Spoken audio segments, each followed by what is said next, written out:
All right, everybody, welcome. This is Hunter's Hangout. This is Season 7, Episode 5, and we are having a scene set and panel design. I guess you guys know that's the drinking word for today is I'm not going to say it again because it's too early, but we're going to have Phil Ricosa. He's going to be our MC today. Say hi, Oh, Phil. yeah. Woo-woo. Hey, everyone. Woo-woo. Big Phil in the house, coming in hot. We got Jamie Huggins, and she's going to be on prizes. So be nice to her, everybody. And we got Kathy LeBeau. She's going to be taking all your questions. Kathy, why don't you tell us what to expect and how they should do it? Well, you're just going to ask your questions on the feed here, and I'm going to try and get as many questions out as I can. I'll do my best. No YouTube. What's that? And they're not going to be no questions on YouTube. No questions on YouTube. And Jamie's going to be handling Josh and Travis's questions because they can't hear me tonight. Oh, that's right. That's right. All right, Phil. All right. Well, welcome, everyone. I hope those of you that went to Transworld had a great show and you guys supported all of our great sponsors. So welcome back. Now it's back to reality of hosting Hunter's Hangout.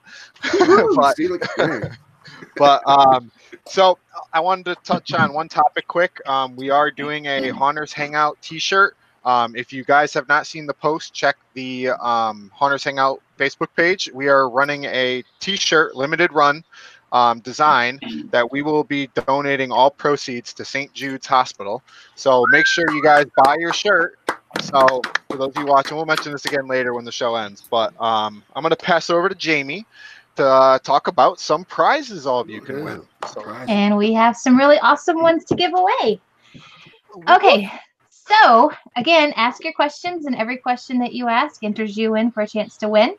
And the first prize of the night is going to be a mask from Face Factory FX. And then Fright Props is giving away a trick or treat bag. Ooh, I want that. That's awesome. Sinful Audio is giving away one free SFX library, 25% off of original sound design, and 10% off of amps or speakers. That's always awesome. Always awesome. I'm actually using them for my aunt this year. Ornaments is giving away a Ginger Dead Man ornament. Nice. And of course, the Gallon of Fog from Foggy's Fog. You know, everybody needs one of those, or 2 or 3. Yep. For these guys, probably a lot. A lot. A lot. I had no idea. I'm like, a lot. Garrett Badges is giving away 7 badges that you can award to your actors. Are we going to do this every time? What? It's 6. Yeah. I thought you wrote it down. What? I said Garrett Badges. No, you said 6. 7 of them. 6. Damn it. Sorry. Darn it. 6. We still love you. Why haven't you fired me yet? I suck at this game. Because we all suck too. I'm doing this to make Phil look better. Anyway, Sam Haynes is giving away 50% off to everyone watching if you use code HUNTERS when you place your order. Long time sponsor right there. Yes. And his stuff is awesome. You want to get it. So definitely do that. All right. Someone is winning one of 3 realistic looking skulls from Nightmare Makers. There's still more? Yeah. Holy crap. XFX Makeup is giving away a $25 gift certificate. Exotic Lenses is giving away 1 free non-prescription normal size pair of lenses of your choice. Missing Finger Productions is giving away this amazing mask that you see. And just so you guys know that he didn't send out any of the masks for anybody that's won so far because he was waiting to get through Transworld. So now that he's back and making masks again, you guys will get your stuff. So just so you know that. Awesome. All right. Haunt Labs is giving away 4 Haunters Hangout coasters and a $10 off gift card. I want some coasters too, man. Those are pretty cool. And last but certainly not least, Hotwire Foam Factory is giving away a $25 gift card. Awesome. Woo. All right. Always you say. Let's get to business. Yeah. Well, our group of misfits here, we are going to continue this show with with our amazing panel that we have tonight. Woo, drink. But so we'll start off with Bradley. You're from 3113 Designs and Practical Imagination. So why don't you give a little bit about yourself and where you're from? All right, I'm down here in Tampa, Florida. We do a lot of stuff with the theme parks here, Busch Gardens, Tampa Bay. I've been doing haunting for probably 9 years now. I'm only 21, but I started with the home haunt with my friend Courtney McIntyre. It's called Chamber of Terror. We started off as a home haunt and became a professional haunt back in 2014, 2015. And then we actually moved on to a World War II ship here. So that was a really cool experience, getting to do a haunt on a ship. And then some things happened, so we aren't doing that right now, but we're looking to actually open that back up probably this season. So I'll be helping him out, hopefully again. But for right now, the company I work with, we do a lot of stuff for the theme parks here.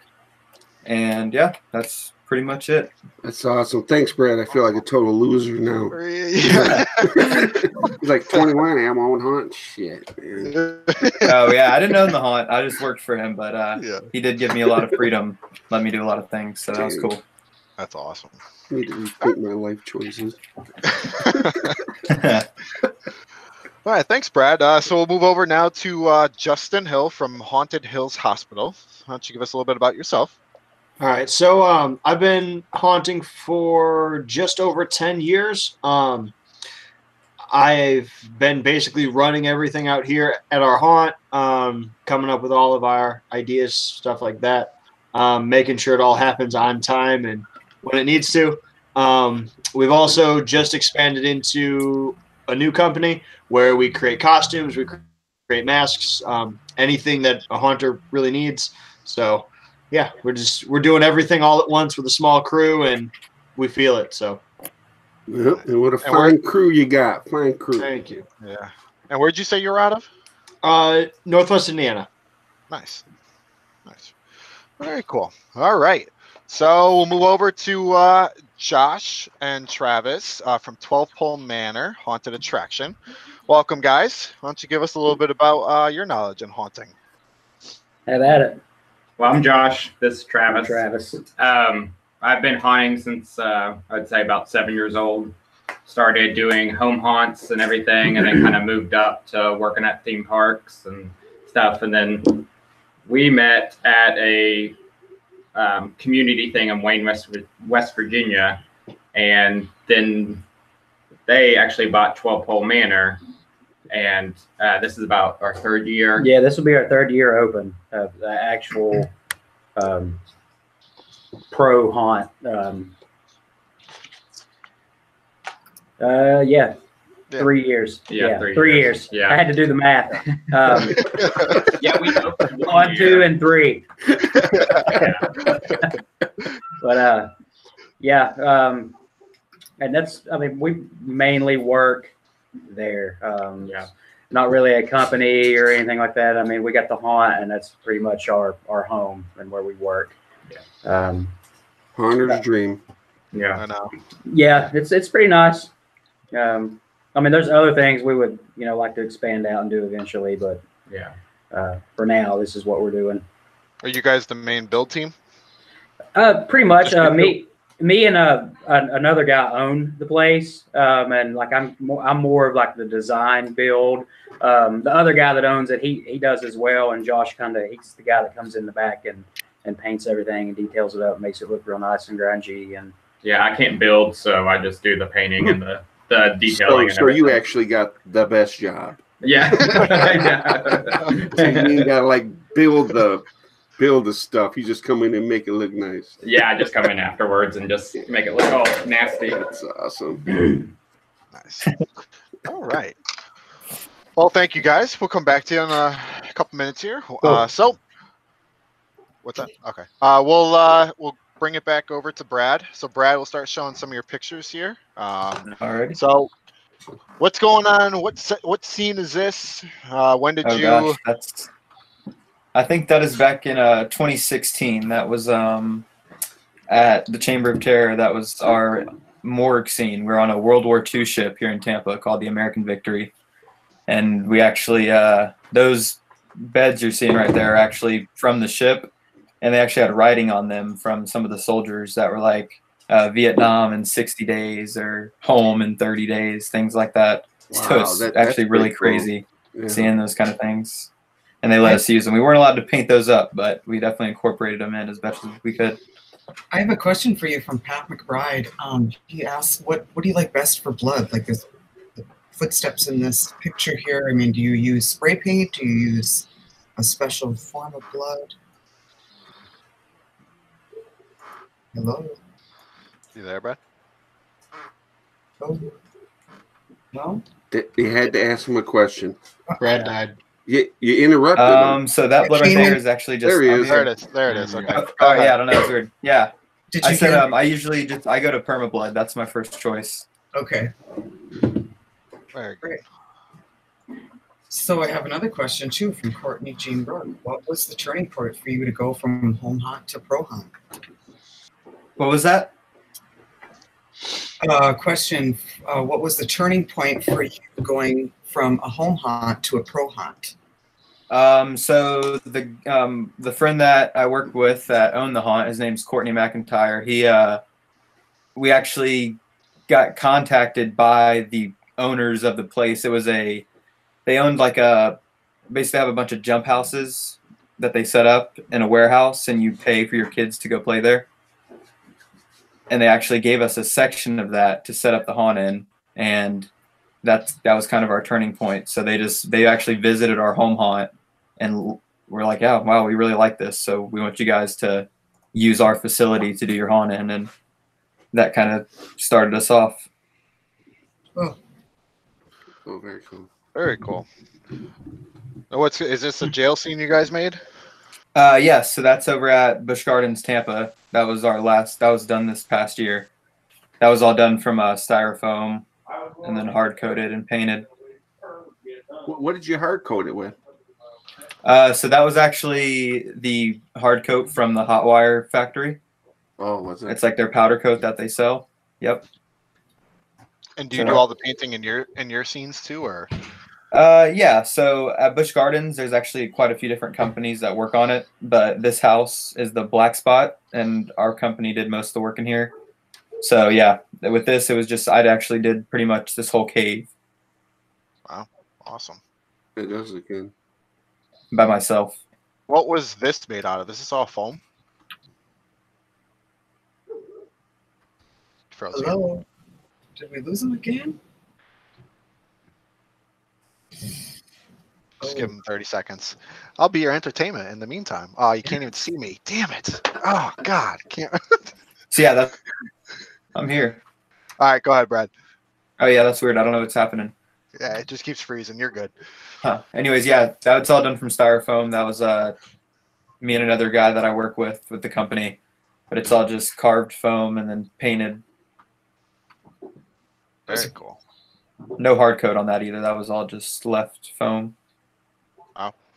So how'd you mount all the foam? Or is that subject? So we use Great Stuff Pro. Oh, wow. It's just like it's one of the ones that you attach to the gun. You screw it down. Well, apparently Phil's just rambling through the pictures. My bad. I don't know. I'll go back. My bad. Hey, no problem. Brian Van Camp wants to know, are you using an airbrush or a mask? So that was all done freehand, just with brushes and some different. Hey, So this all stays up. You don't never take this down. Damn, he froze up again. Well, yeah, I take it down, but sometimes we leave it up all year, and we use the spray foam. There he is. He's back. Yeah. Oh, so you guys couldn't. Yeah. So yeah, we get to leave it up all year. Oh, okay. Man, Brad, do us a favor. Up in the top, if you look up, adjust your bandwidth down. Maybe that'll help you. All right. Yeah. I don't know what's going on there.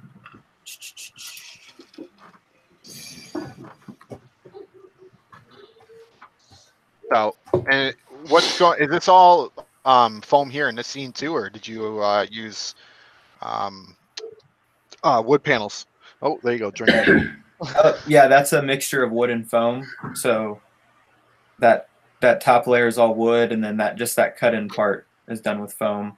Stephen Wright would like to know, where do you get your foam? What's the best place to get your foam? We usually get our foam from like a architectural foam dealer. Really? Yep. That's really the only place around here that we found to get it. And you don't. So they mostly do columns on houses and windowsills, things like that. So do you guys have a lot of foam cutting tools, or do you guys just kind of MacGyver your own stuff together to shape stuff up? Or so depending on what we're doing, we can actually get a lot of stuff cut at the foam dealer themselves because they have the big hot wire machines. Oh. So any custom things we do like that, but a lot of the times, yeah, we're just kind of, well, that's like if you, like for instance, those beams, they kind of cut it into the rectangular form, and then we go back and do the wood graining. Right. But something like this would just be from a 4x8 sheet. Is that pretty easy to do that? When you use a hot wire foam part? Oh yeah. So that's like you said. I mean, it is kind of cheating in a way with some of the stuff. Depending, like big sculptures, or if you're doing logs, you can kind of cheat the round shape. You don't have to. It's very forgiving.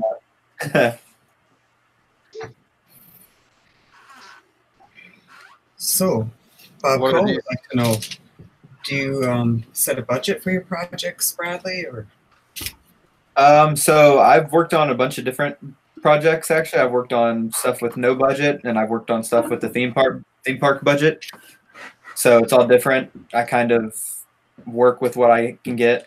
When I was doing the haunt for working for my friend, we didn't have the same kind of budget we do with the theme park. So it was a little more controlled, but the theme parks do still limit us, but there is kind of some playroom there as far as materials. Okay, there was a picture of the bloody skin, Bill? Yeah. Yeah, okay. What's going on in this photo here? So those are my my meat flaps, I call them. I was actually selling those at Transworld for Rip City. They're just a prop that I made, kind of hang in your haunt. They're from latex and like a cloth material, painted with permablood, and I like to hang them in haunts and have your actor go through and spritz them with water. So that way when people walk through, they kind of feel like they're very cool. Nice. How well do they hold up? They will last forever. I mean, sometimes the blood might rub off over a couple years, but the latex and cloth makes a bond that you pretty much can't rip. Nice, very cool. All right. Well, thank you, Brad. We'll bring it over to Justin now. Let me just get set here, unless you have any questions. Let's see. All right. So, Justin, yep, we have our first photo for you. Show me. All right. Hey, I built that. All right. So, what this is I really, really like to go into the smallest kind of details that I can. So our haunt is owned by my parents, and we told them forever, like, if our haunt was only up all year round, we'd do all this awesome stuff. So then, like, now our haunt is up all year, so I feel like we have to do this crazy awesome stuff. So this is something I like to really do, where I'll hang a cork board, because then I can just put all kinds of notes on it. So this is at an area in our haunt that is an office. So you've got like someone's planning a cookout, someone's planning a Halloween party, and then also in there, they're kind of doing all these experiments where they're creating a gas that will create a horde of zombies, and they kept kind of telling everyone, make sure you always have a gas mask. So that's why I have all these things that say like always have a gas mask and stuff. And then right there is a poster that we made where we created kind of a story. So we create a bunch of kind of lore and ideas that the audience will never really hear. And right here we came up with a story of a guy who really, really loved this red pen. It was his favorite pen and he lost it somewhere. So he created a missing pen poster and he hung up a phone number, and the name we stuck on it is actually my name, and the number that we hung there is actually my number. So if some customer was acting like a jackass and took one and tried to call it, they'd get my voicemail that says, "Hey, it's Justin. Leave a message, yada yada yada." And then they should have won a prize, right? And then so I also like to I tie in a room with a room that you'll see later on. So in kind of a few rooms down, yeah, right over there, there's a doctor there who has a red pen in his eye, and it's like, there it is, you found it. So Donald Garza, go ahead. Oh, I was just gonna keep on going. If there's go ahead a question, just I do have questions. All right, go ahead. Donald Garza wanted to know what got you into the hospital haunt. When we kind of started out, it was an easy theme. We kind of thought like, what can we do? We want it to be kind of crazy. We want it to kind of be scary. And there was a haunt around us that already had kind of like a butcher shop, kind of a redneck haunted mansion thing. So we didn't want to have that theme. So we thought like, we can buy like a bunch of bed sheets and a bunch of scrubs all day for really cheap. And then it just kind of went along into it. And one of our challenges has like really been like, what other rooms do you have in a medical theme? Because you can't just have operating room after operating room after operating room. It just gets old. So, right. and I mean, our building is 15,000 square feet. We have almost 40 rooms, all of which are totally different than each other. So, Jeff Foster wants to know, what's your favorite room in the haunt? What's my favorite room in the haunt? So the answer I always give is my favorite room is my next room, because I like to create, and I always like whatever room I'm working on right then, and then next year I'll hate it and I'll want to just rebuild it. Just because that's how my mind works. But if I have to choose one room that I think is my favorite, it's actually a room. It's kind of funny because it is actually a room that we are rebuilding right now. I call it Ward B. I'm pretty sure I've talked about it on Haunters Hangout previously, but it's an idea that I think I created. I call it a riot room. Essentially, I want it to kind of feel like you're walking into a riot.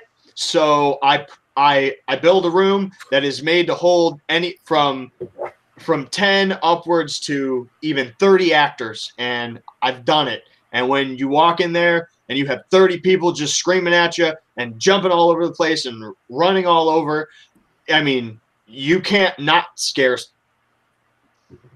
a group of 5 people. So, yeah. Sean Sean Pulliam wants to know, do you act and haunt yourself? Yes, I do. I act every night. I have a few kind of characters I'll act as. I have an icon that I'll play outside, but he's like a clown. He's a red clown. So the problem is I'm also an actor coach. So I'm in charge of making sure all of our actors are actually doing what we need them to. We have 150 actors, so I got to kind of make sure they're all in line. But if I'm dressed as a red clown, I don't blend in anywhere in our whole building. So I have a few other kind of characters that are just kind of a plain kind of person that if I have to hide or act or whatever because there's a group there, I blend in. Could you go to our last picture? The one that, yeah.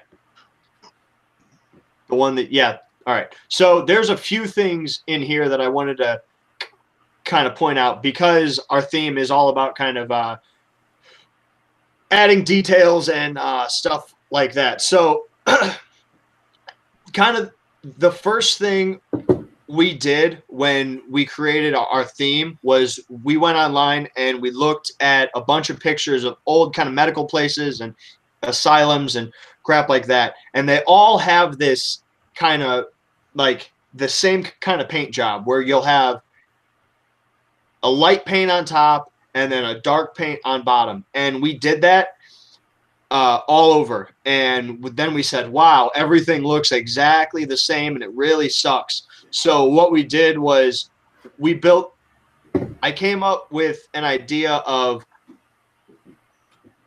our band here, which if you kind of look, there's a red band that runs around our whole wall there. And pretty much, yep, right there. Pretty much what I've done is whichever area of our haunt you're in, we have it kind of broken up in our wards, and the color of that band will change with whatever kind of ward you are in.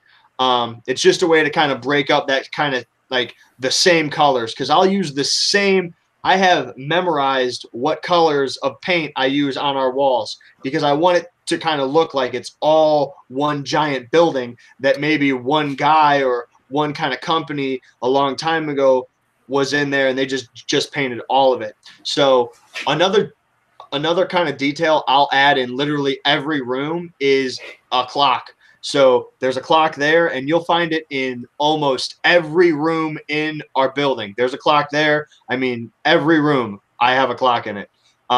Just because people want to know what time is it, and stuff like that. So this room here is our psychiatrist's office. This was one that I kind of worked on for a long time because, like, it's real easy to make, like,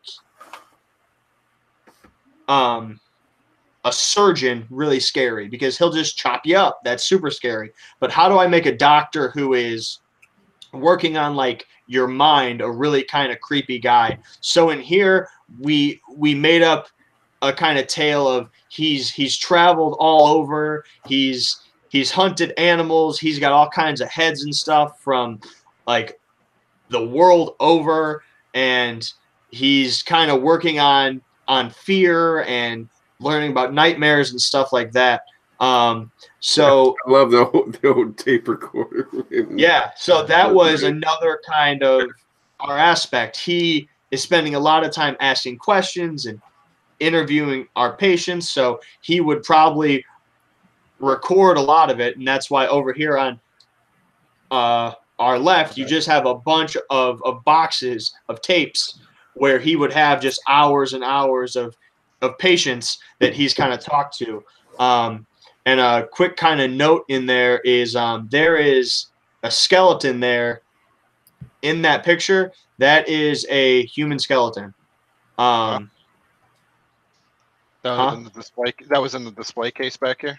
Yeah, right there. That is a human skeleton. Yeah. So. And then you did a. What is this here? Is this from that previous scene, or is this? So no. This area is actually the entrance of our office area where I explained there was like all that gas and stuff. So our haunt, it takes place in World War II. That's just kind of like a background, but we also kind of base a lot of it around that. So this room is really, what we did was we went to Trans World, and this was like 2 years ago. Then they had this giant bunker wall, and we said, like, that's cool, we could probably build that. So we did. And this was kind of the first time we ever did this. So we built a giant wall, and we wanted it to really look like a concrete, like a concrete bunker. So we ended up, there's actually a product that they have at, I got mine from Menards, and it's just an additive that you add in paint, and then I sprayed it out of a hopper, and it just created like a concrete kind of look and feel on that whole wall. And then on our metal pipe there, I wanted to make it kind of look like at one point it was like all painted, and then it's just been kind of rusting and all that over time. So we actually took, I think we used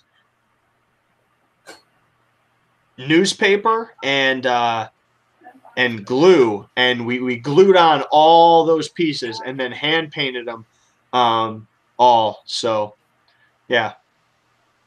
Wow. Then you chipped it away. Very cool. Very Wow. cool. Thanks, Justin. All right, so we'll move over to Josh and Travis once my computer decided. Okay, here we go. All right. Wouldn't be the same unless I messed up in one night.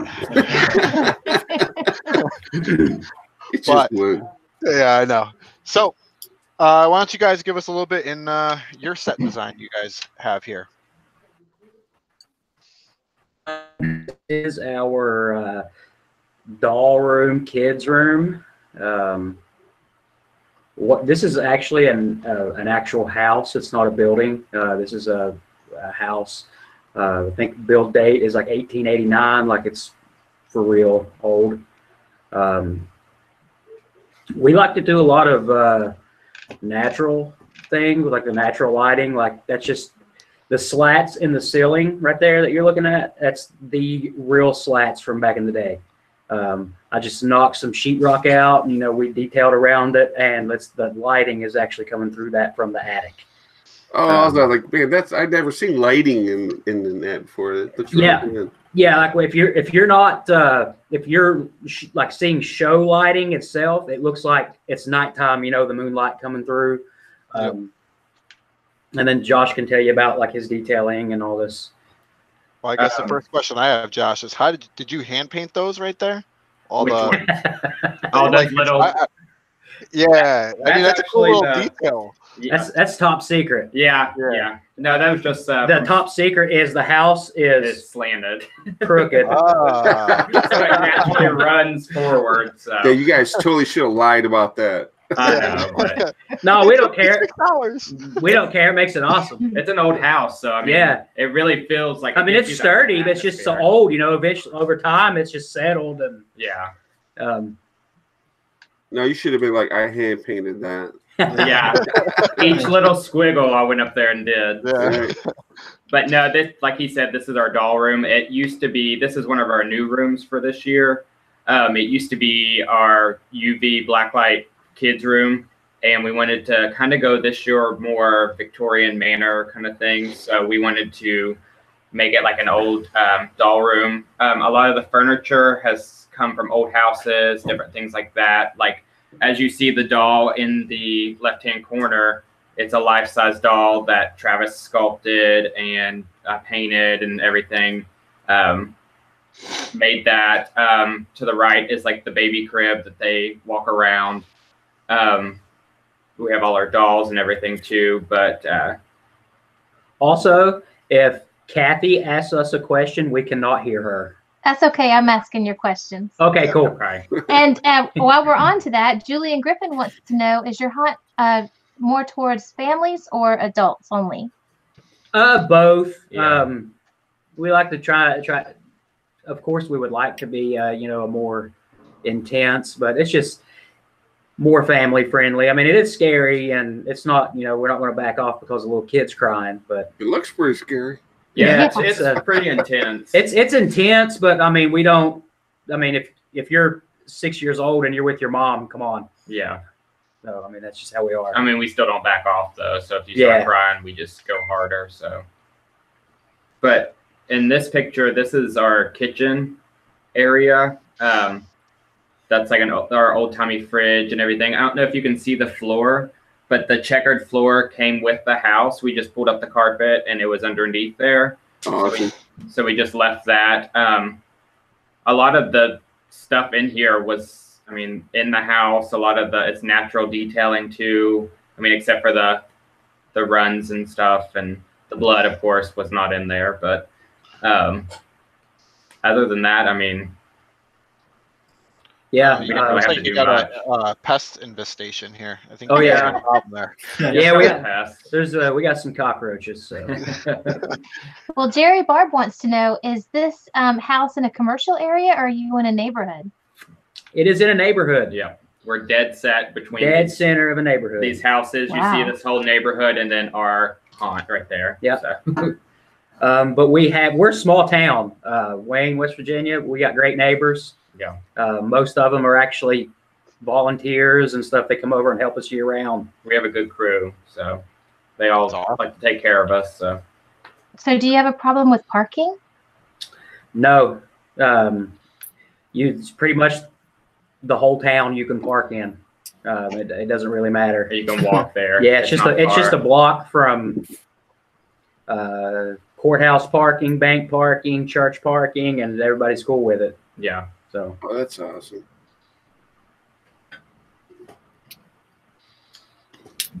I'm guessing these skulls are real. Yeah. some of them, Yeah. Like the longhorn, and then I guess they're all of those are real except the goat looking. the antelope one. Yeah, it's an antelope. Like right dead center Yeah. in the middle. That's kind of the little sewing room. Kind of has a little bit of a Texas Chainsaw Massacre feel, a little bit. Yeah. How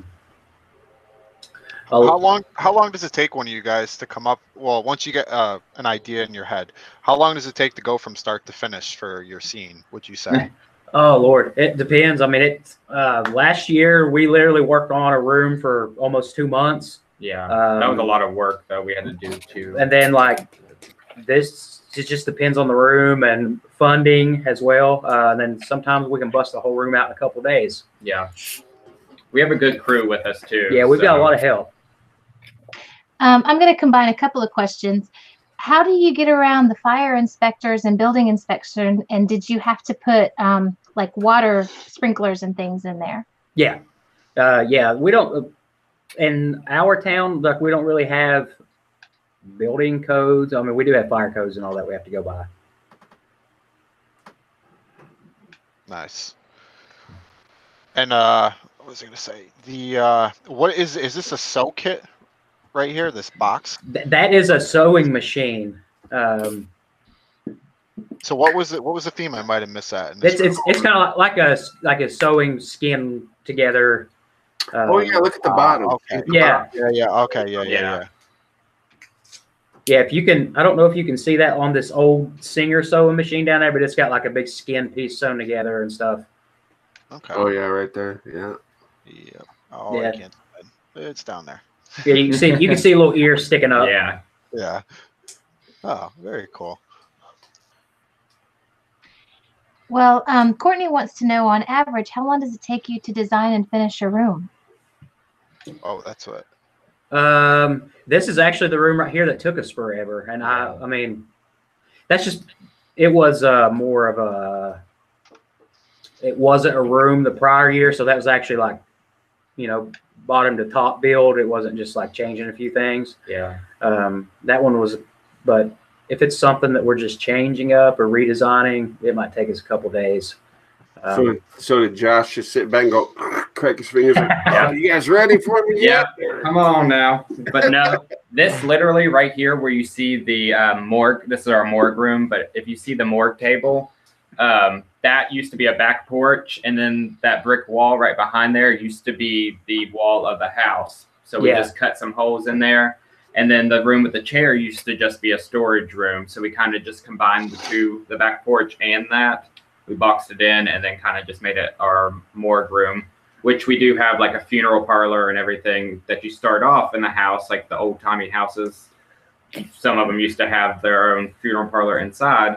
So we went into the morgue and it kind of plays off of each other. But with you guys having your haunt being in a house, have you guys run into trouble with like, you know, you're stuck with the size of the room and you can't really add on, you know, if you wanted to? Yeah. Is that an issue for you guys sometimes?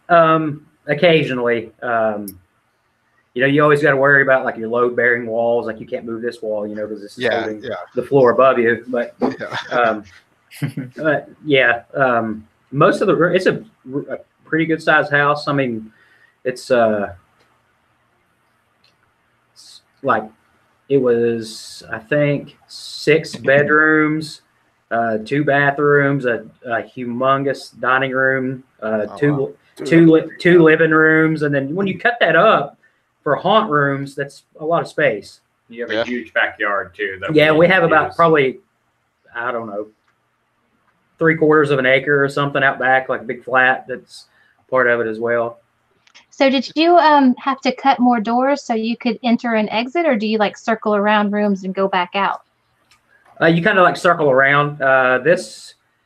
If your seat, like where the chair is, you're going from the morgue table towards the chair, you're turning left and you're coming back on the other side of the morgue table. Then you're literally turning right and going into a new room. So do you have a guide that takes them around so they don't get lost? No, it's all self-led. You can't really get lost. And you start on the first floor and then you exit on the second floor, which we have a set of stairs that go down the side to take you into the backyard. Well, Jerry Barb wants to know, do you decorate the outside of the house as well? Yes. We did, like this past year, we did like a vintage, like the family of the house decorated for Halloween, and it was like a vintage area in the queue line that we have and everything too, because our queue line is outside. But we kind of just wanted to go with the vintage Halloween trick-or-treat kind of theme for the outside area too. Oh, very cool. This right here is one of our new scenes for this year. It's our bathroom scene. It used to be our attic room. That was the attic room for about 2 years, so we decided to switch it up and make something new. So this is one of the rooms that we just finished not too long ago, and it's our new bathroom room. So we like the hole in the wall leads you into another room, like you're in between walls and everything too. And like the old clawfoot tub we got. There's a bunch of old Manor like stuff in there, furniture and stuff too. So, and the slats in that wall are actually real slats as well, original slats. Wow. Well, Julian Griffin wants to know. So is that actually part of the upstairs? Yes, this is upstairs. So when they walk on the upstairs, they can see down in the bottom room? No. This is the second floor. So this is the attic you're looking up into. They don't go up there. Yeah.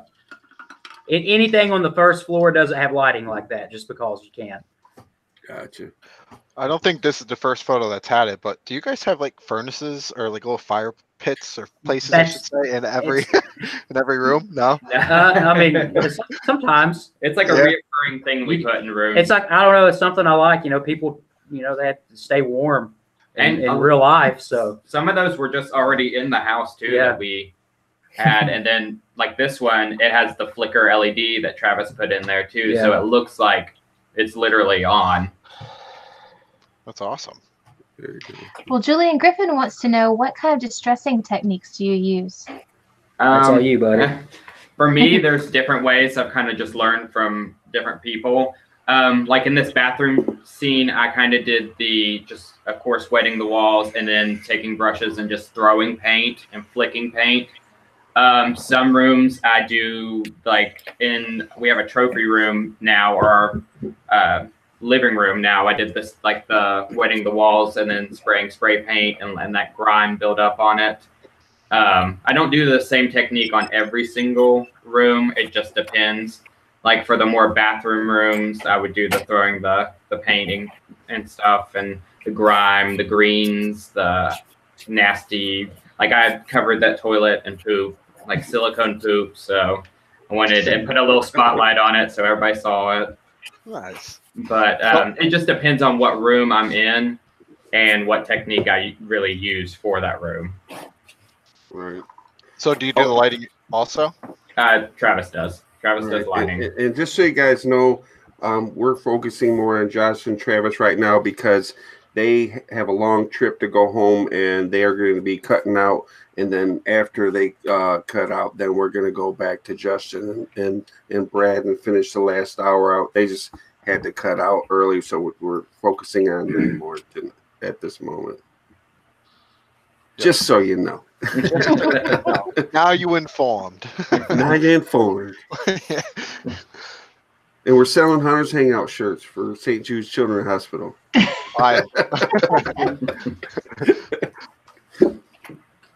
Ooh, wow. Yeah, this is awesome. You guys use the webcaster gun? Is that another? Yes. Yep. Yeah, that's what I had just learned this technique. I don't know why, like I didn't think of it, but the fishing line technique and then spraying it with the cobwebs. I had learned from I think it was Bryce Alexander had messaged and told me about that, but we do that and then we spray it down with the white spray paint and everything too. But this is our new trophy room, as I was talking before. We kind of wanted to go with the Victorian look in there too and everything, and the old spooky haunted house kind of feel to it. So so you spray the cobwebs with white spray paint? Yeah, it helps it show up more, in my opinion. I know some people do baby powder too with spray adhesive. Is that a spider coming out of the ceiling? I was just going to say, there's something popping out there. That is live wires. It's not live wires. It's actually the previous room was a little different. So the lighting, it was kind of like it was broke out of the ceiling. So I just left it. I liked it. They're not live though. Yeah, they're not live. That wall that behind all that used to be about probably around about where that chandelier is hanging now. So we kind of made it like a light was broke out of the ceiling and stuff. But I just left it in there. So Lisa wants to know, how many actors do you have in your haunt? Quite a few. We're more actor driven. So we try to not overfill, but you want to make sure there's at least someone in every room. Every now and then you'll skip a room just to let you build up a scare and then let them kind of like catch the breath a little bit and get calm down just to scare them again. But we usually probably 30, 25, 30 at the most. We've had nights too where we've had 15 people, and then everybody's killing themselves running back and forth. Sometimes working two scenes. Yeah. We really focus too on ours. Like we really focus on the actors. Yeah. We don't have a lot of animatronics or anything like that. Like we just really focus on the actors, just setting the whole mood of the house, just kind of getting in your comfort zone. We don't really have anything that's animatronic yet. We have some props that we made, static props, stuff like that. But we just really focus on our actors doing most of the work and stuff too. Well, Jerry Barb wants to know, do you take advantage of the fact that it's a real house, like using water running or washers and dryers, that sort of thing? We do have some, it doesn't have plumbing, of course. It's just an old house, but we do have, like, in some scenes there is like, water running, using the little pond pumps you can get, Harbor Freight or whatever. You might have a sink just running. It's just recycling water. Some things too. What about like a dryer and you throw a shoe in there, turn it on? That's the most irritating sound ever. Right. Yeah. This picture right here is when one of the new walls we put in the doll room. Small. There we go. Let's zoom in on that. And those slats are not original. Those are made slats. Yeah. There. Yeah, that's a whole new. That's an actual like partition wall that we put in there. Well, Travis put in there, but I'll take. Just plywood and cut it in about 1.5 inch strips. And I build my walls. I'm real OCD, because I have a really hard time with separating actual construction with haunt construction. So I still build my walls. I do 2x3s if they're not load bearing, but I'm still building them like you would in a house. And I just actually notch my 2x3s out for the slats. I'll cut like a 1/4 inch, 1/2 inch, whatever kind of plywood I'm using, a notch in that 2x3 and screw them in flat and then cover the wall with plywood. Oh, wow. Yeah, I'm real OCD about stuff. Can't help it. Has that helped you? You're not going to knock it down. Yeah. Yeah. It's sturdy. It holds up. Yep. Linda go ahead. No, I was going to say that was a good idea because I've run into issues where those slats haven't been very strong. So incorporating it into your framework is actually If you go, you say you got your studs on 2-foot centers, and you notch both 2 studs, you lay them, right in between. They're not coming out. Very cool. Well, Linda Marshall wants to know: do you use any scents or any sounds in your haunt? Yes, definitely. We use we like a lot of scents. We actually have a guy that creates all our music and for each scene and everything too. So we have original sounds and everything too for that. But yeah, we do use a lot of scents. That's one of our fun things to do. Like in the kitchen, we use rotting decay and all that good stuff. And everybody loves that smell in there. We had Slaughterhouse, but a lot of Travis couldn't stand it to wear it, but it's pretty rough. I had it on my costume and I couldn't. I was sick. Couldn't do it. Actually, the old trophy room, the way it used to look. This was more of before this year. The house had, since we're in a country town, we kind of went with the whole rednecky country family kind of thing. For the house, but this year we kind of want to go with the Victorian Manor kind of look. But this is the old hunting / trophy room that we had the past 2 years. That looks awesome. That looks like a little hut or a cabin. Yeah, little hunting cabin kind of. Yeah. Yeah, that's what we wanted to go for. And everything. If you see the brick in that fireplace, that's real. I actually laid those brick in there. There was actually a fireplace there, but it was built into the wall kind of. So I built it out with real brick and all that. That was the first thing I did to that house when we bought it was that. If you can see the gun cabinet too, right behind that, that's actually a door, and that actually is our ticket booth behind that. Yeah. So the gun cabinet is actually on wheels, and it wheels out. And then when the person selling tickets goes in there, they can just close it and nobody ever knows that's a door. Oh, that's smart. Yeah, that was Travis's idea. So you got to do things like that when you have smaller space to work with. Yeah. Yeah. So how big of a group can you let in at a time? 6 to 8. Yeah, about 6 to 8. We just got to watch people getting stopped up and everything. But that's where our actors come in to kind of push everybody forward. That's the main thing we tell our actors is to always keep them moving, since we are in tight spaces and a smaller thing. It's not so wide. A lot of people want to stop or anything like that, to look around, but we always tell them to push them forward so we don't get big groups in a small room. Well, Julian Griffin wants to know, how many guests do you usually get on average? Being man, it's really hard to. We're new, it's our 3rd year. I know the first year we were open, we ran like 600 people through probably the whole year, which was nothing. And then last year, it probably, I don't know, quadrupled. It was, I mean, it was busy all the time. So I'm not 100% sure, to tell you the truth. Oh, that's nice. Yeah, it's a bathroom. Yeah, that's the new scene with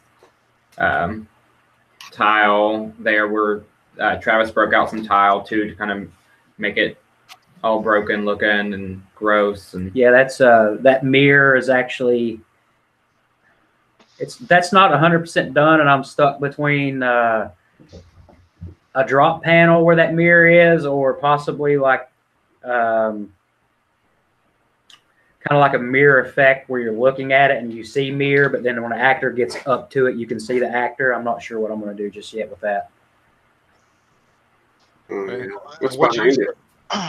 Behind it is just like a cubby hole for the actor. yeah. Oh, you might as well Yeah. put a drop in there then. Yeah. What's Yeah, that's going probably on? what I'm going to do. What's going on between the plywood on the outside and your slats there? Is that all foam that you guys added, or The white stuff. The white Yeah, stuff, white that's stuff. that's the original sheetrock of the house. Yeah, that's Oh. the real Yeah. stuff. That's real slats. That wasn't in the house originally, and I think they probably put sheetrock over it 3 times, I think, over the years. So Very cool. yeah. Well, Linda Marshall wants to know, how long are you open? Usually the last weekend of September, or second to last weekend last year. Yeah. when we opened. Yeah. All the way, and then we open Halloween night. Yeah, we do trick or treat night. Trick or treat night for just about 2 hours. Just usually it's throughout the week. We'll run for a couple hours. I love this guy at the end, just like, His name's Hey. Thomas. welcome. You're in hell now. Yeah. This hallway right here is actually the doll room wall. This is before the doll room. So you're walking down this hallway, which this used to be a part of my old room, which was the UV maze and everything, but we turned it into another hallway. And we kind of just, we wanted to incorporate things above your head too. So you kind of feel enclosed with the vines and like the old broken down ceiling where the vines are growing in and everything, and the moonlight's coming in. This statue in the background, what was his name? Thomas. No, the statue. Oh, Bert. Is it? No, it started with a P. No, it wasn't he. Better not be Phil. It better The not little, be No, it wasn't Phil. Brody. Brody. Yeah, not Bert. The little statue back there, we bought that at a flea market, and the dude, we gave $5 for it, I think, right? Yeah. And he said it was haunted, So we had to get it. so we bought it. But That's awesome. I think that guy was a liar, though. But he still got my $5. Hey, he saw your hunt shirt. That's why he said that. We're suckers. Yeah. The bathroom again. Bathroom again. How'd that happen? That's more show lighting right there. Yeah. The lights around the mirror are a little bit dimmer now. I like a lot of natural lighting with adding like some colors in, like just light washes. Just that natural feeling is scarier to me. Especially being in an actual house too, Yeah. it just makes everything feel more real. Now, I guess you don't use the actual wiring, right? That came in the house. You do your own wiring. Yeah. Just about everything's LED. Almost everything you're looking at right there is LED. And someone asked earlier, I apologize, I didn't catch their name, but is it 12 volt or is it 110? 12 volt. That's a cool pick. Oh, I like that's that. cool. That's that hallway again. Yeah. It looks really good in person too, with a little bit of fog and stuff too. It just gives you that nighttime feel. And we have in the window to your left, we have a fan that blows the curtain, and then we have the haunted house scent cup in there too. So you really get that smell of an old haunted house while you're walking down. An awesome smell as well. Yes. Do you have drop panels in there or no? No. No, not those. No. I see me the pictures. I wasn't sure. So Yeah, the other side is the doll room. So you'll turn at the end of the hall by Thomas. You'll turn right and go into the doll room. You should put a drop pin right behind Thomas. yeah. That's actually, that would be the exterior wall of the house. Yeah. Oh, well, take that back. Good thought, or it though. would have had one for sure. Yeah, because they've been looking right at him, man. Yep. Like staring and waiting for That's- him to move. Yeah, it'd been great. So this is on the second floor too, because I can tell by your slide up top. Yep. Yes. Yeah. Very cool. I like it. It's an awesome picture. It's a nice little hallway. I would be coming around the corner. I'd be like kind of in awe just seeing that guy again. Yeah. He's Oh kinda yeah. That's, yeah, he was. That was a very easy prop to make too, because somebody gave us a little kid mannequin And there's a foam head. and a foam head. And then And we just just put make cut eyes. some eyeballs in it. You know, I got some eyeballs laying around, and there he is. Awesome. Well, thank you guys. I know you guys got to get You're welcome. going. So, Yeah, Yeah. Thanks thank for you coming guys. on. no problem. Thanks for having us. Get home safe. All right. Yeah, working Hey, there. thanks, guys, for coming on. And Hey. your haunt's awesome. No problem. Sorry you guys got to go. It's It's okay. okay. Thank you for inviting us. and Yeah, we everything. appreciate it. Definitely. Right, but make sure you go back in the questions and try to answer the ones you can. And Okay. if you guys want to see any more of their stuff, all their websites and everything's in the descriptions on the actual show. But thanks, guys, for coming. No Of problem. course. Thank you. All right. So we'll start off at the top now. So Brad, we'll bring it back to you. All right. So let me. I've got a question for Brad already. If you want to, I can ask that question while you get the pictures ready. Yep. From Jerry Barb, what are the challenges of designing for theme parks versus a regular haunt? So it's definitely not as much freedom, that's for sure, because you're pretty much limited to what they kind of give you an idea to do or what they might want to do. And sometimes, honestly, I don't even get to design what I build when it comes to the theme parks. Actually, most of the stuff that I've done hasn't really been necessarily my design. We kind of do get, oh, well, if we're doing this, we should do it this way. We kind of get say like that, but a lot of it's done from another person and then kind of handed to me. Yep. What's going on here? This looks pretty cool. Yeah, so this is at that Haunt Chamber of Terror that we did aboard the World War II ship. So we took a bunch of sandbags and filled them with packing peanuts and kind of try to make it feel like you were down in the cargo hold of a ship. Oh, that's cool. So this is one thing that's, easy to do, kind of gives that super realistic feel. And it took a lot of time, but I was going it to was say, easy to do, and it I looked can't cool. imagine filling up. I was like, where'd you get all the bags? Oh man, we spent hours and hours, like 3 or 4 of us, just in the living room of my buddy's house, just packing those bags with packing peanuts. Oh man. Yeah, it was a little, that was fun. What's going on in the back, very back there? Yeah, so once you made your way through there was like some ropes hanging. Yeah, you can kind of see them, and then I think there's a Unit 70 guy standing back there somewhere, but we try to go really nautical with it, keep it themed to the ship, so everything was like, a cargo hold or some part of the ship that you were walking through. Yeah, that must have been so awesome to try to haunt a cargo ship. Did you fill up the big bags here with the packing peanuts too, or were these just kind of? Yep. So we took garbage bags and filled the garbage bags with packing peanuts and then stuffed them in there. Julian Griffin wants to know how many people help you build things. So when we were doing this haunt, it was we had probably a total of, I'd say, 6 to 7 people that would come out, whatever. But for the most part, there was only 2 to 3 of us. And as far as the theme park goes, it kind of depends on the size of the project. With a lot of these pictures, like the foam cave and stuff previously, that was just me and another guy. Well, so what's going on? Did you make this detail here in this wall? Yep. So that's just peeling paint effect, similar to what he was showing on that sewer, or that bunker scene. It's just like peeling paint, and then a lot of that dripping is done. I use a lot of amber shellac. I know that's something a lot of people use. Mm-hmm. That's one of my favorites. Yeah, that stuff is nice. Yeah. How'd you get that to peel though? I feel like when you say peeling paint, I guess I don't understand what you mean by that. Because I feel like once you put paint on it, it's either watch it dry or or throw another layer on. Right. So I mean, I've used like tissue paper and things like that. Okay. I've painted it on, and then I've also, I mean, if you layer paint up, once it starts to tack up a little bit, you can go back and kind of scrape it off, and it'll start to do some of those smaller peels. All right. Yeah, you could probably actually like put paint over latex too. Yep, I've done that. Or permablood?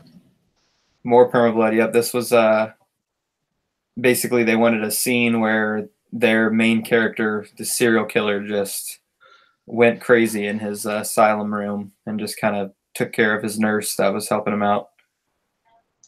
And now I want to see what's on the other side of that wall. Yeah, I know you got all those shadows. Right. Yeah, so that actually was a bonus effect. We were kind of all those slats up top were for hanging those flaps, and they just kind of happened to give that shadow. So we ended up doing lighting like that. Bob Kowal has a question. What's the biggest challenge or disadvantage of working on a ship? So biggest disadvantage would probably be, personally, I like to build haunt scenes and do my own stuff. So we were limited to that. I mean, we probably had a maybe 5-minute walkthrough that we built. The rest of it was done to the ship. But I'd say the biggest challenge was making things that were cool but could be put up each night, because that was the one thing, is the ship that we were on was still a museum during the day, so we did have to hide all of our props and anything that wasn't. Wow. Yep. Damn. So how long did it take you to set up and tear down every day? I'd probably say about 2.5 hours. Oh, that ain't that one. Between a team of 5 of, it was about 5 or 6 of us doing that, and we would What'd you do with all them bags? Well, that one part was in a cargo hold, and we were able to keep that up. But I'd say the other 80% of the haunt was all set up each day. Wow. So getting back to that permablood, excuse me, sorry, go ahead. No, go ahead. Talk about the Julian Griffin asks about the permablood. How much do you use? Do you buy it by the gallon? I mean, so I usually buy it by the 5-gallon. I mean, if really? depends on what I'm doing. Yeah, I buy it for the gallon, because I do a lot of costume distressing and stuff like that. But if I'm working on a haunt or a bigger project, I'll just go ahead and order a 5-gallon bucket. So what's going on here? Is this your cave that you were talking about earlier? Yes, this is a spray foam cave that we did over at Busch Gardens as well. And it's just, taking that chicken wire. Yeah, and making the base form, and then going back and spraying it with the foam. So how involved were you with this set here? With this one right here, so I didn't do a lot of the like the building of the base. I'm not that big of a construction guy. Yeah. We did some of the foam work, and then mostly the painting. That's what I do a lot of. Man, I can't imagine how long that must have taken to build. Right. I mean, I was just wondering, like, how easy is it to use the hopper? Is this just something that like clogs up on you every 5 seconds? These are done with something called Tiger Foam, and you can order it online. It's about, I think there's different kits. It's like $700 for the normal kit. It basically looks like 2 propane tanks, and it's your A chemical and your B chemical.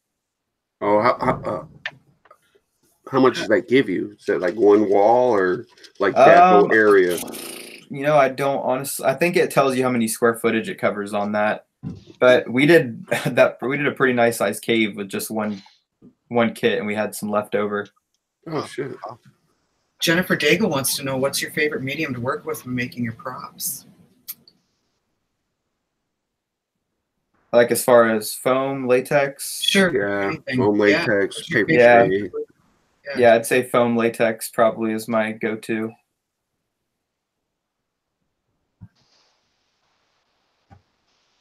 What's going on here? Is this your electrical room now? Yep. So this was a electrical room we did once again on the ship. So that's all, hand painted rust, and then got some electrical boxes. We actually put a lot of people do it, you know, put the poppers from Fright Props in there. Mm-hmm. So it's actor controlled. Make that go off. Make like some circuits are popping. Julian Griffin wants to know, do you act yourself?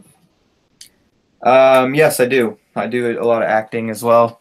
This past year, I did some traveling acting because there was no actual haunt that I was with, but in the past, I've always acted at this haunt that I built.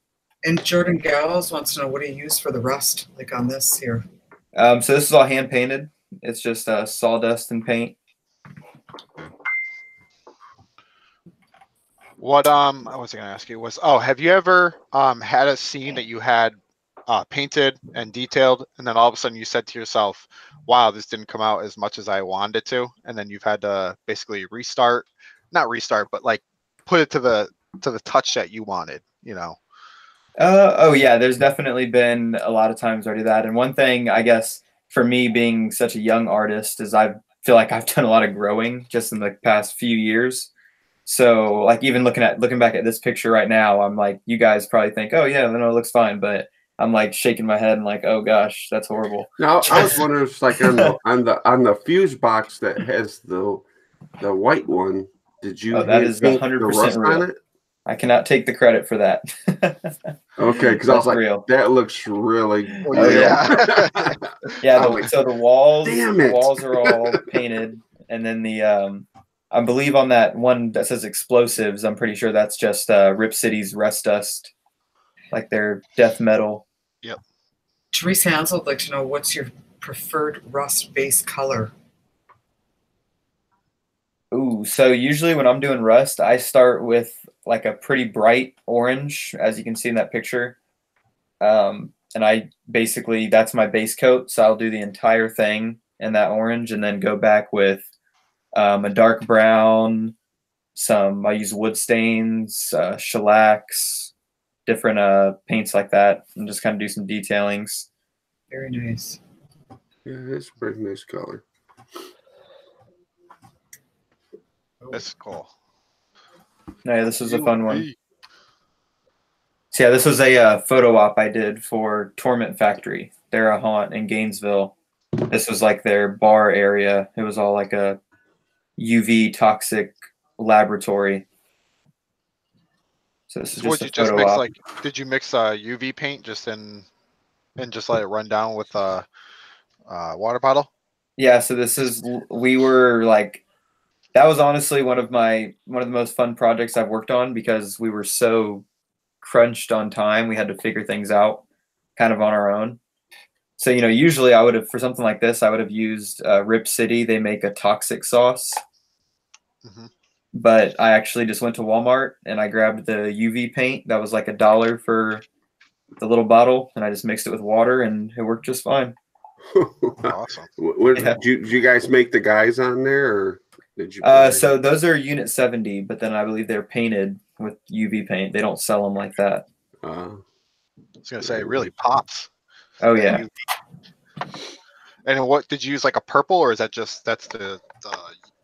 So that's just it was like a tan base, and it just kind of glowed purple in the black light. Huh. I gotta say, I really like that, how that came out with like the purple tint and then the green. I just really like that. Brian Van Camp wants to know, what type of paint do you recommend for the UV here? So for this one, like I said, I just used literally the little bottles in Walmart from the paint section. But I'm sorry, usually, if I'm doing a UV like haunt or a UV section in a haunt, I use Rip City's paint. They sell a lot of good UV paint. And then if your budget's a little bit bigger and you really want some crazy colors, I recommend Wildfire. Yeah, Wildfire's good. And you got the Day Glow too. Day Glow's Oh yeah. Too. Yep. Very cool. All right, we're gonna bring it back to Justin. I'm sure Justin's been dying to say something. It's been a while. Spit some knowledge. Yeah. All right, so we'll go back to your pictures. Okay. So what's going on here, Justin? So this is actually the same room that you had up earlier, our bunker wall. It's just like the other angle. So like I said, I love like our story. I want to kind of tell a story. So what's happening here is you have a company that's called the Truman Corp, which is all over all of those. And in our background, they are contracted to create a drug that's going to help us win World War II, and they basically created a gas that creates a horde of zombies. So I created all these other things that they have done, like creating like rocket ships and creating robots and things like that. And then we actually printed all these, and we just have them hanging up throughout our whole ward. We trimmed them all out, we painted them all, we did all kinds of aging on it, and then our ward was kind of built as an area where our Truman Corp would bring a bunch of army generals. That's why you have up all this kind of patriotic, all these flags and buntings around. So, yeah, I think like all the pictures and stuff, man, that really sets that time, you know, that you were going for, and then with the Patriot flag and everything. I mean, I can see exactly what you were going for. It looks great. Yeah, and I mean, our whole ward is a bunch of zombies, and they don't talk, so I can't have any dialogue in that whole area. So the only way I can kind of tell you about what's happening is I do a lot of stuff with. So we shot a whole video that actually plays in here. This room is a checkpoint. It's basically a place where our groups will actually stop. It helps us make sure that we don't have like a cattle line, and it also helps you to kind of introduce a new area of our haunt. But in here we have a video that we actually shot. It plays on a loop of the president of our company explaining what's happening here, how they're doing a bunch of research and all this stuff, and it just plays, and it's got music and all kinds of stuff, and it was really cool. So this room is one we actually just built. This is, so for a long time we had a greenhouse, and we said that like the greenhouse just really wasn't working, but we really liked all our plants and all our bugs and stuff. So I came up with this new idea of maybe there's a room that's just overgrown with plants and stuff. So that's what we did. And this was every year we want to kind of push it just a little more. Like what kind of like a smaller detail can I add? What kind of like even more crap can I cram in a room? And this room is kind of like, we just said, let's do everything. So we came up with this idea that maybe there's a tree that has kind of broken out of our floor. So we built a tree. We did a bunch of spray foam on it. Little tip: we use the same. It's the same foam that he used on his cave, except ours came from the hardware store. It's called a froth pack. I think it costs like $300, and we used about all of it on like that whole tree. So yeah, but we hung, I think we put almost, so it goes like, pretty much over there, and it's on all sides and stuff. Where are those creatures from? I really like those. So the hanging maggots come from Scare Products, and then those crawling bugs come from I can't remember the name, Night Scream Studios or something like that. They're always at Transworld in like a corner. They always have like the same kind of booth. Nice. But I have a question from Bob Cowell. What's your favorite distressing technique? So what I love, I've been to a lot of classes where they're like, use these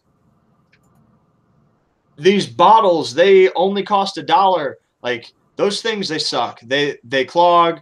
Like when you're doing huge rooms, like your hand hurts.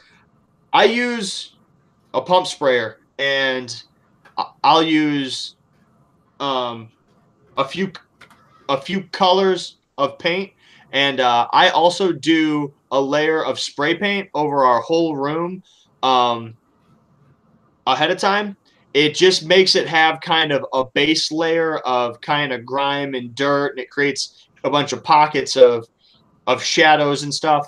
And then I'll do our squirt paints over the whole room, and then after that, I'll go and I'll add extra details with a lot of paint and water and other spray paints, adding blood, adding all kinds of gore, and just whatever else I want to add until I'm either like, this room's done, or I'm out of time, I need to actually move on. So this room is our boiler room, and in here I was really inspired by a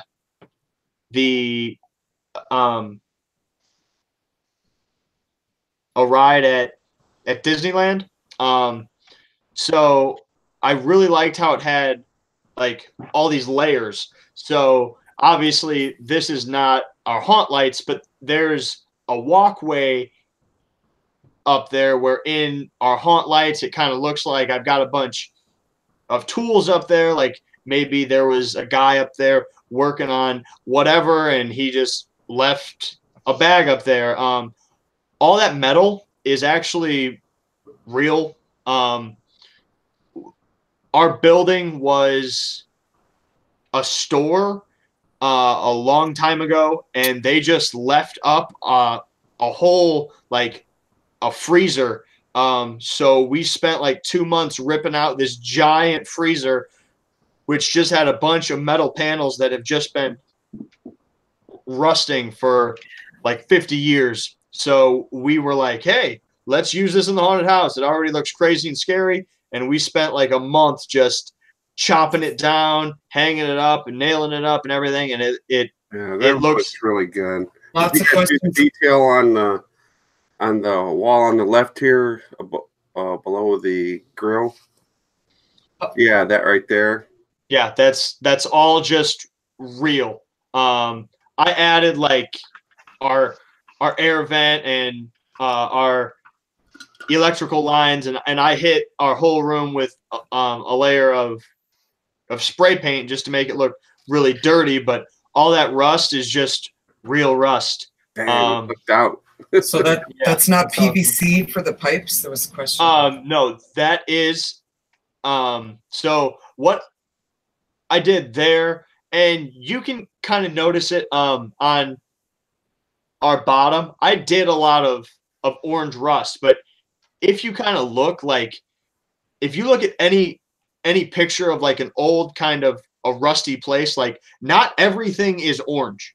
You can't just paint a whole room in orange and then say that's all rust, because all these things are probably made of a different metal, and every kind of a different metal will rust in a different way. So I wanted those as like water lines, so I wanted them to be made out of like a copper. So I painted them. There is a spray paint which has it's called a hammered. Yes. Yeah. And it makes you just spray it on, and it makes the paint look like a metal just right away. So I did all that, and then I added those all those links, and then I glued on a bunch of doll heads, and then I hand painted on a bunch of blue paint, since that's how a copper pipe will oxidize. Quick question about the boiler room. Brian Van Camp wanted to know, have you ever used any of the classic characters in there, like Freddy Krueger or Jason? No. My haunt will never, ever, ever, ever, ever have any of those characters. That's someone else's tale. I have my own kind of people. Right. So, yeah. Nice. This room, how'd you get like these old appliances? Look at that thing. That's old as hell. The coffee cup. Yeah. Coffee. It's so like you just kind of find them like at if I'm at a Goodwill and I see something that thing might have actually come from the 80s. Who actually knows? But if I throw it in there, no one's walking through like, oh, I know that coffee pot. It's 80s. It's not 1950s. Like, no one's a master on coffee pots, so I can throw it in there and no one really knows what time period it is from. But if it looks like it, that's kind of good enough in my head. But who are you kidding? That's from 1983. I know that right off the top of my head. Yeah, right. I know. That's what I was going to say, Phil. I was going to say that. Just kidding. Yeah. I have a question for Justin, if that's cool. Yep. Yeah. Go ahead. Do you do all your like signs and everything? Like, do you make those graphics or? A lot of them, yeah. So it's like half and half. Oftentimes, I'll find it online and I'll edit it in some way. Like on all these, we added our logo. On a few of them, I mean, I'll edit it as much as I have to. I literally spent all morning working on new posters where we were just creating stuff from scratch. But like that one, I think I just found that online somewhere and we added a logo. I printed it and I hung it up. So That's pretty cool. I was wondering because I saw like your Truman Court logos on them. So yeah, I knew you weren't just like buying them from a store or anything. Right. So yeah, this room is our break room, and this again is a part of our office area. In here, we just went crazy with all of our detailing. We added a chair rail and all kinds of paneling and stuff. Have a drink. With buds in it. And there's actually a light switch on our right and an outlet on the left, and neither of those is real. And All about yeah. the detail.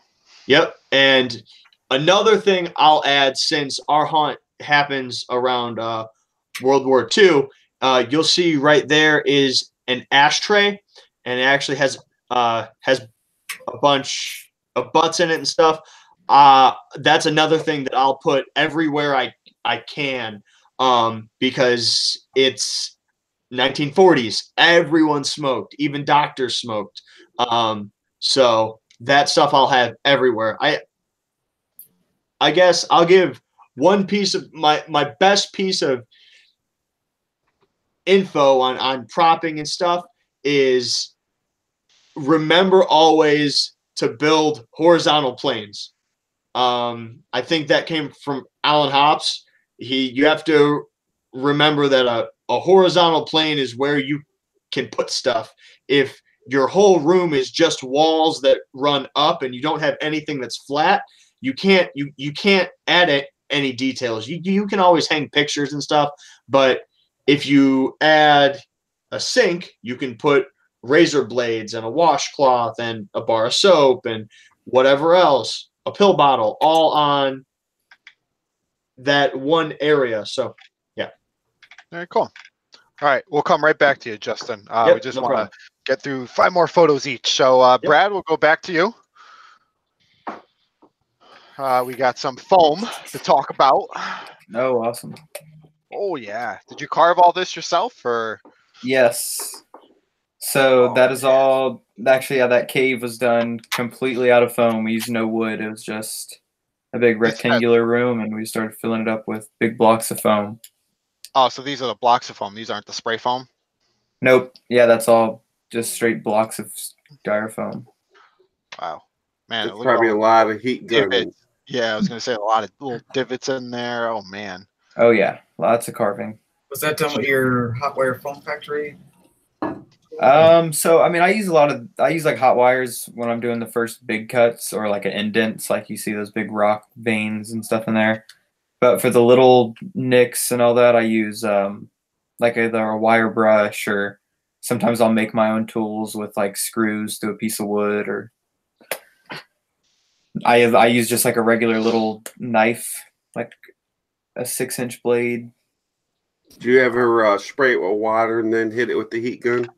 Yep. Yeah, I mean, sometimes I don't even use water. I just hit it with the heat gun. Oh wow! Man, look at that. That's crazy. Wow. Yeah, so that's like half hard coated, half just carved. You know he's a true haunter when he does the detail on even the backside of that pillar. I was trying to show that. Yeah, that's actually looking backwards. Yep. Yeah. Yeah, I mean, I have really bad OCD. I mean, all of those, right? Like this picture right here is actually looking backwards. So all that, even in those into those cells, you would never see that unless you turned around. Yeah. You'll never see it. I can see it though. I mean, that's probably one of the worst things people hate about working with me is they can literally sit right in my ear and be like, "Yeah, and you know, no one's gonna see that, right?" And I'm like, "Yeah, I know," and I just keep doing it anyways. Oh wow, it's the finished product here. Yep. So that's that's what it actually looks like if you were to walk into the room. Yes. Stunning. Oh, dude, that looks awesome. I love that. And even the bars up top, where those are made from foam. Linda Marshall wants to know, how did you secure those wall panels? So with the Great Stuff Pro, it's all just that It just installation stays together. Yep, it creates a really good bond. One thing you do have to, I mean, not really the Great Stuff Pro, it's really good, but if you're using regular Great Stuff with foam, you always want to keep an eye on it or use some type of screws or something to bond it together because you will get that expansion and it'll push your foam pieces apart. It'll keep them together, but it'll push them apart a little bit. All right, what'd you make the top with? So that was just pieces of foam. So I actually just bought like a 4x8 sheet of purple foam from Home Depot. And Jeff Foster wants to know, what about the cell bars? Are they PVC? Those are actually conduit. Okay. Yep. Dude, So that looks metal, really, yep, I metal think I'm going to conduit. use that. And then just 1x4s. Yep, those are painted 1x4s. And I do for the base coat, I use the Rip City Rust paint. Yep. And Did you have any issues with like chipping or anything like that with people walking down this? Like, did you have to do any touch-ups like during the haunt season? Because so actually, there's the one set of bars, the middle one in the left. There's an actor in there, and he looks like he was put in jail for real, trying to get out. I mean, they're just beat to hell and all. I mean, it's crazy how much damage he did to that one cell right there. But the paint stayed. I mean, some of the bars scratched up, but they stayed in place and the foam held up. So I was really surprised with that. Wow, good. Yeah, I love that scene. That's awesome.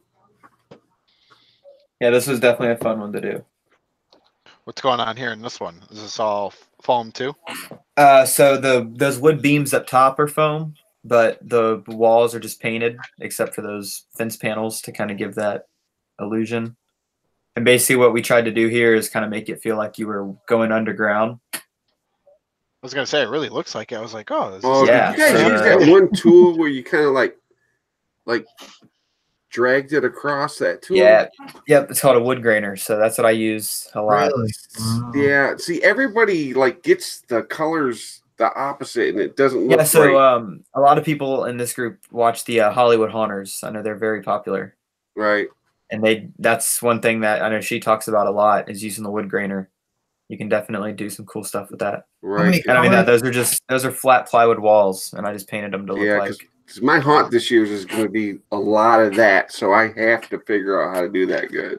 So do you use different colors when using that? I mean, is it different? That's the whole thing. It's the color. I mean, if you really want to, if you really want to get a realistic look in the wood, your base coat, you'd want to mix up a few colors. But for this, it was really dark, so we just did like a tan undercoat and then just a dark brown top coat, and it works fine. I've yet to get that to work. I do like how you made it look like it's going downhill. So that's not a ramp or anything. That's actually nope. That is just a straight shot. It's just the way that the wood's placed on there kind of makes it feel like you're going down. That's very cool. Yep, that's an illusion for me. These are the top beams again. What do you got? glue on them or? So yeah, that's just like a little like trick that I do with like cloth we like and tips and latex. tricks. Mark Kind of Callis, create like a moldy look. Nice. Mark Callis would like to know what's your favorite and least favorite panel to paint or build. So my least favorite thing to paint is OSB. If that's what he's asking as far as like material wise. Oh yeah, that sucks. Yeah. And one of my favorite materials to use, I know a lot of people don't like it, but I like Luan. Dude, I'm painting. I'm doing my whole hunting Luan this year. It's like, forget it. I don't care. Yep. It paints really nice too. I know it's not the toughest material, but Right. What's going on here? Is this a pirate scene? Yep. So this was in the same haunt as that cave. It's like a pirate haunt, and this was the captain's room. So those are just the 4x8 panels you can buy at Home Depot that look like barn slats, and then all the other stuff is foam. Very cool. Even around the windows, that's all. Junkyard or like a. So this was like an abandoned. It was basically the theme of the haunt is it's at Busch Gardens underneath one of their roller coasters, and it's like they found a house while they were going to take down this roller coaster. Oh, okay, cool. And this was like their search and rescue team got abandoned in this underground house that they found. And this year we kind of redid the theme more search and rescue. So this was like just the team's abandoned gear, and we made all these flashlights for them that actually interacted with the house as you walked through. Is this outdoors? It looks like it's outdoors. Well, the queue line in the first part was, and you actually walked in that door right there. Okay. I didn't do any work inside of that house. We just did the facade for this year. Oh, there it is. That's my favorite.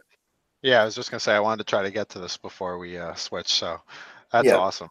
Yeah, this is the facade for that house, the black spot. I didn't do too much of the building on here. I'm not, like I said, I'm not much of the carpenter. Just kind of assisted with that, but I did the whole repainting of this, all the distressing, the layout. Oh yeah, I see. Did you use the what was that, Rust or Rip City FX to Rust on all this? Nope. So that's all just shellac. Shellac in it. Yeah. Yep. Man, that's cool. Let's see what's after. Yeah. So that thing I think is probably almost 40 feet at its peak. Wow.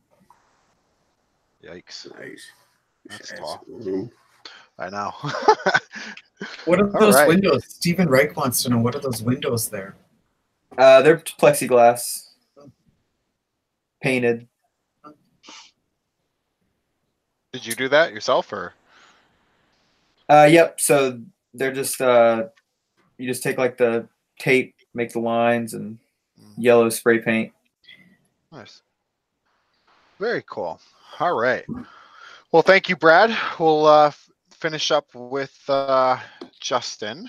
So let me go back to some pictures.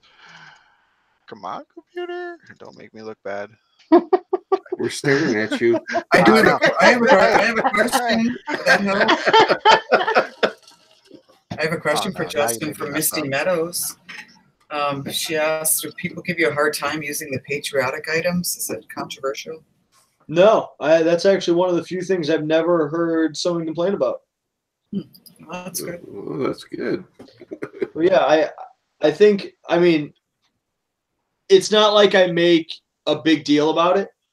And in reality, I'm not even hanging an American flag. It's really just red and white. So they can't really bitch. Yeah, I love it because it looks like the first atomic bomb, type error type thing. It looks good. It looks really good. You pulled it off. That's exactly how I planned it. So this room here this is right inside of our bunker wall there. I'm quickly realizing that it's looking like I only have like one room in my whole haunt, just because these areas have all been in like the same area. I promise you it's really big and there's a lot of rooms in it. But anyway, what I did here was I had this idea that I wanted to create an office room out of like office walls. And there was a law office that right after. Oh, you had the cubicles. Yeah. And there was a law office that closed right after we had this idea, and they auctioned off everything. And we just went and we bought a bunch of stuff, and we got hundreds of these things. I'm going to recommend no one ever do this. They're horrible in a haunted house. They're not strong, and they suck to build. But what I did here was I wanted it to look like the true. Our company here is working on all kinds of tech, and not just like our zombie stuff. So every desk in here, the person who was there was working on like something else. This one is aliens. So I went online, I found every article, every whatever, all kinds of pictures and stuff I could of aliens and UFOs and everything, and I printed it off. Old-ass typewriter. Yep, I glued it up and everything, and then again, I like to tell like a story. So the person whose office this one is actually like the best employee in there. So there's an employee of a year plaque hanging there, but because that lady is working so hard, she's also an alcoholic, so she has like a bottle of booze at her desk. Yeah, and we just went crazy. I was gonna say, I like the how it makes it look like it's an older with the black. I'm guessing it's black, but the black splatter over everything to kind of make it look like it's old. And you know. Yep. But is that 3 clocks right behind there? That's actually, so you've seen probably I've seen a picture over and over again where you'll see like old war rooms and stuff where they have like every time zone. That's what I was thinking it was. That's exactly what I did, except I took, so we have, like I said, I love backstory. Our building is in a town that we also created, and I took our time zone and I placed it in our town. And then, like I said, I'll place a clock in every room. All of our clocks are on like the same time. And then I'm so anal about like tiny details that in there where our clocks are on different time zones, I took our time and found out what time is that in every time zone. And then I put each clock on those time zones. So yeah, that's pretty good detail. Right yeah, there. it's dumb and no one will ever notice it, but I build my haunt. Exactly. I build my haunt for kind of 2 people. One, like the audience in October, and then I always kind of hope that one day I'll be on like a haunt tour where I have like 3 hours to just tell haunters about all the cool stuff I did. Right, so this is like the other side of the one we've seen before, right? Yeah. So like I said, I wanted our room to have a lot of levels. So I always like to kind of build a room like there's other places that you could walk off to if you wanted to. So I'll add a door that doesn't actually lead anywhere. I built an elevator there that's just a flat wall. I mean, it doesn't lead anywhere. Just walk in like, where are we going? I don't know. Well, exactly. I don't want you to feel like you're in a haunted house, but you're in an old building. So I build hallways that the audience never experiences, but they might have like a look at stuff like that. So that's really a good idea. Is that barrel in the last picture? Is that damage intentional or was that from an actor? Nope, that's an actor. Man, I tell you what, you would think that these steel barrels are indestructible, and you give it to a haunt actor, and they will literally rip it in half. Yep. Yep. Yep. That happened at ours too. Oh man, that's hilarious. So, this is actually our doctor's office from. Oh, that's the other side of the first room, right? Yep.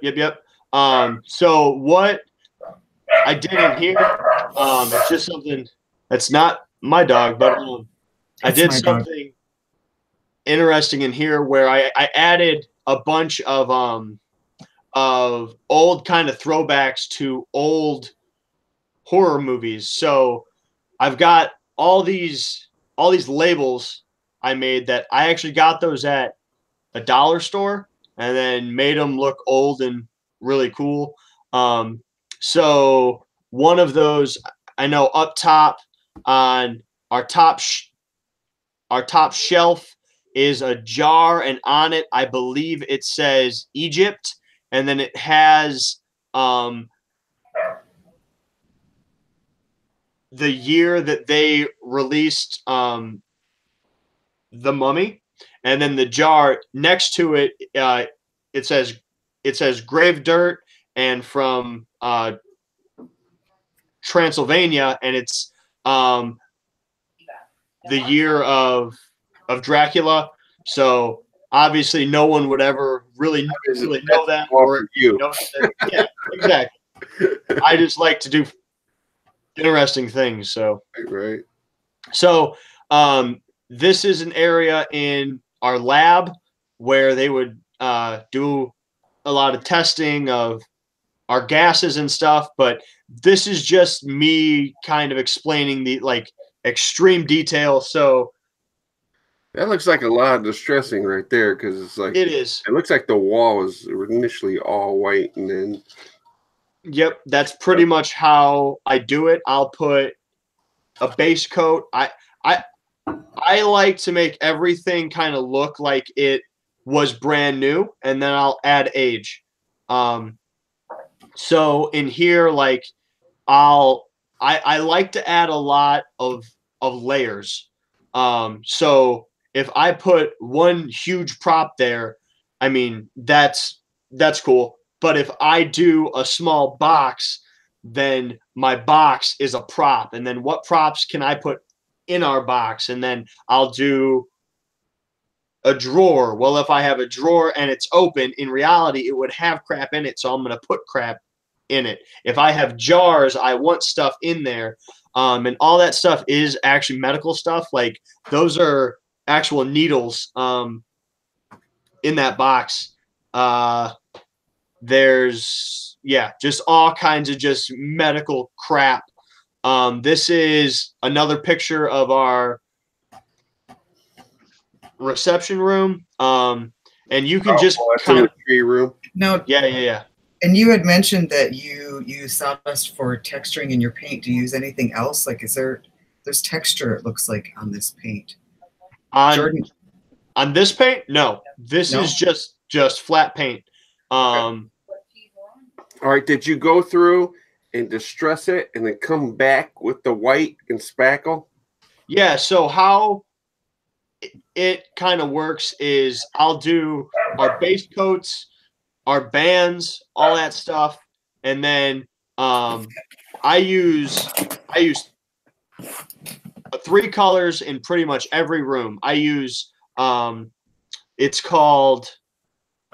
They have spooky names. One of them is Jesus. I can't remember what it's called. They said the paint was called. Yeah, I know. No, it's not called Jesus.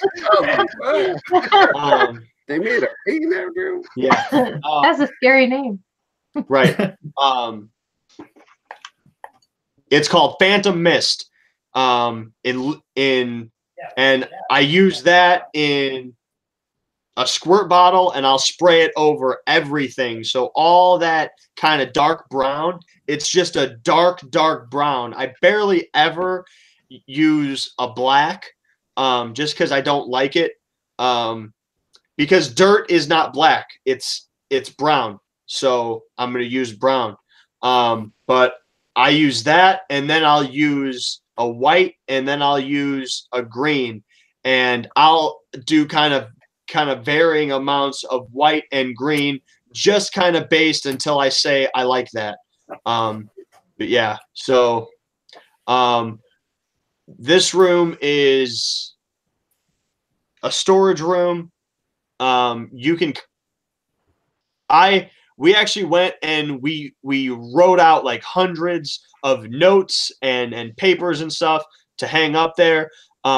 This room is actually based on an idea I had since like 4th grade when I was in school, and I'd see those giant paper cutters, and I always imagined like someone having an arm chopped off in one. So then I got one, and I was like, we're doing this room. And that's why that guy has his arm chopped off in a paper cutter. So yeah, I had to get that out of my head. But then like I went even crazier in there, and then we added like outlets, and I have a lamp that's actually plugged in, even though the outlet, it doesn't even work, and just all kinds of stuff. So yeah, there's a lot of detail. Yep. I just wanted to touch on one more, just really quick. Go ahead. I know you mentioned it. The red pen, everyone. There it is. The red pen. We have found it. So we're good to go. Yeah. Okay, I didn't get that, so now I do. Yeah. There was the red pen from the board in the beginning. So thank you, guys. We're going to close out the show now since we're coming up on our 11 o'clock hour. Wanted to say thank you to all of our panel for coming on tonight. So everybody take the last shot. But thank you guys for all coming on. I want to say thank you to my co-hosts, Jose, Jamie, and oh my god, I'm pulling up Kathy. Oh my Kathy? god, I'm sorry, Kathy. Oh my god, I had to mess up again. Oh my god, Kathy, I am so sorry. Yeah, it's all right. We're good. We're no worries. Yeah, you heard that tone of her voice. She's like, yeah, bitch. Yeah, I know. I'm in trouble. Jeez, I'm sorry, Kathy. It's all right. It's okay. But yeah, thank you guys for tuning in tonight. We are running a limited edition T-shirt for all proceeds are going to go to St. Jude's Hospital. So please reserve your copy, or not your copy, your shirt today. Send it all to Jose. It's the post is on Hangout. Jose, stop laughing, you little jerk. Jesus. I'm done hosting. I'm done after this. I don't feel so bad now. You won't see me next week. I quit after that. All right. So thank you. We're gonna move on to the prizes. Let Phil sit back and have his breath. Jamie, let us know who's the winners. Okay, and if I call your name, please contact Diablo with your name, your email address, your address, and everything else we might need to send you these awesome prizes. And I apologize ahead of time because I'm going to screw up some of these names. So sorry. You won't mess up as bad as I did. Yeah, that's true. I have it easy now. I know. Okay, the first winner of the night, Dave. Dave, I'm sorry if I screw up your last name. It's Rapian. Dave Rapian. Congrats, Dave. Dave. You win the mask from Face Factory FX. Woo-hoo! Next, we have Byron Snyder, who wins the Fright Props Trick or Treat bag. Awesome. What is that? Chandra Hurd, you win the Sinful Audios. Right. Tina Thomas Napier, you win the Hornaments Ginger Dead Ornament. Bobby Adkinson wins 1 gallon of fog from Foggy's Fog. All right. Beth Spiker gets the six awesome badges from Scarrett Badges. Killing it. And don't forget, everybody listening tonight, if you go to Sam Haynes and enter the code Haunters, you get 50% off of any of his music, which you want to own because they're awesome. Yeah, and they're super cheap. So like 50% off is like really 50 cents. You want to get that for real. Okay, and then next, moving on, Sean Ragel, you get a realistic skull from Nightmare Makers. Jennifer Waite Daigle, you get $25 gift certificate from XFX Makeup. All right. Courtney Jean Rourke, you get exotic lenses. Awesome.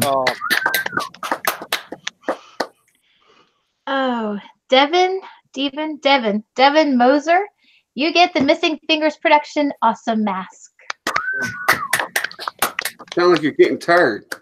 I drank too much wine. I'm a little drunk. I was like, Don't judge. down slowly. Damn panel. Word. 2 more. Come on, let's hold it together. Giggly. Michael Spauberg. Michael, you win a Hot Labs, 4 coasters and $10 off. All right. And last Congrats, but certainly not least, Chad Smith, you get the $25 gift card from Hotwire Foam Factory, and we're done. Woo! Man, that's a lot of sponsors right there. I'm not That talking is a lot. All right. Well, we want to thank you guys for coming out, Justin and Brad. I mean, we appreciate you guys coming out, sharing all your knowledge. You guys' stuff is awesome.